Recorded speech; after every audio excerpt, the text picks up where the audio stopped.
Assalamu alaikum wa rahmatullahi wa barakatuh. In this mini course, I'm going to go through some Quranic principles on entrepreneurship, and I hope this is going to help our Muslim entrepreneur brothers and sisters. So, in the Quran, okay, pause dile hobe, সমস্যা নেই.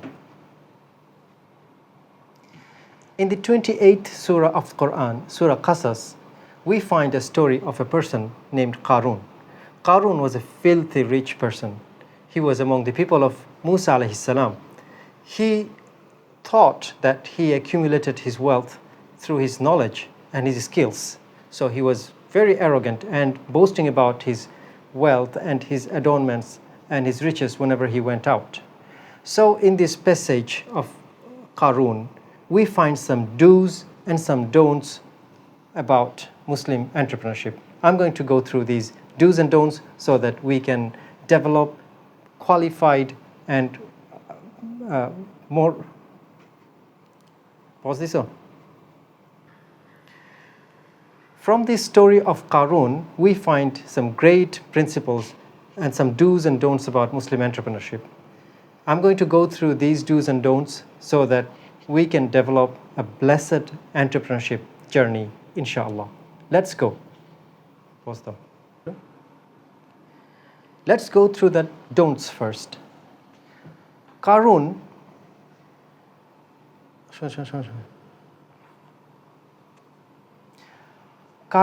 accumulated his wealth through unjust means and corruption.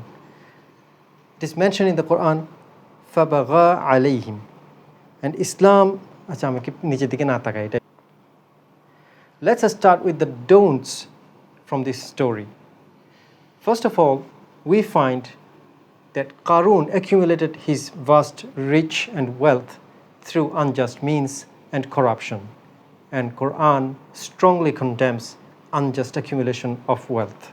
So whenever we are starting an entrepreneurship, we must keep in mind that it does not accumulate any haram income.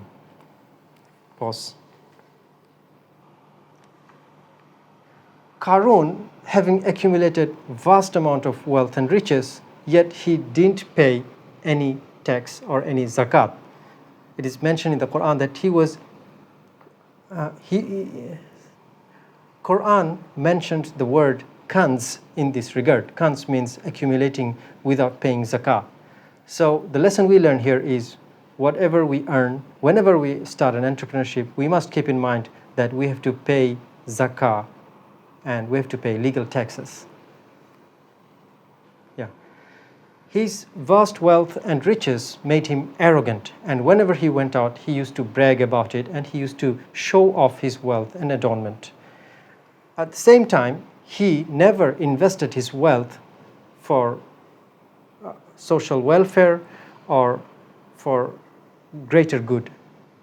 He only invested for his personal gains. So this teaches us that whenever we earn from our resources, we have to invest it for community, we have to invest it for greater goals. He was deceived with his knowledge and his skills, and he thought that all this accumulation of wealth was because of his skills and his knowledge. So the lesson we learn here is only our knowledge or our skills will never help us gain wealth.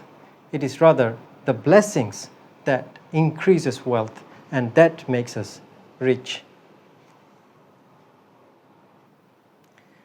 From his people, there were some who were mesmerized with his wealth.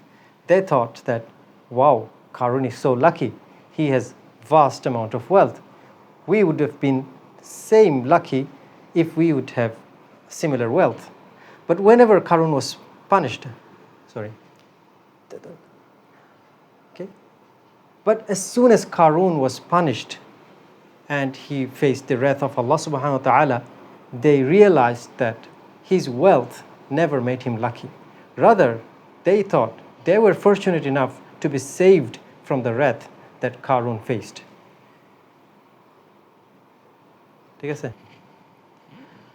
So in this brief video, we have learnt about the don'ts of wealth creation from the story of Qarun. We can keep these in mind so that whenever we start our entrepreneurship, we don't follow the wrong path.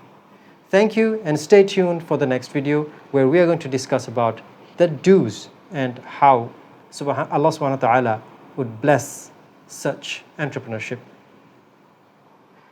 And inshallah, in the next video, we're going to talk about the do's so that Allah subhanahu wa ta'ala blesses us in our entrepreneurship journey, inshallah.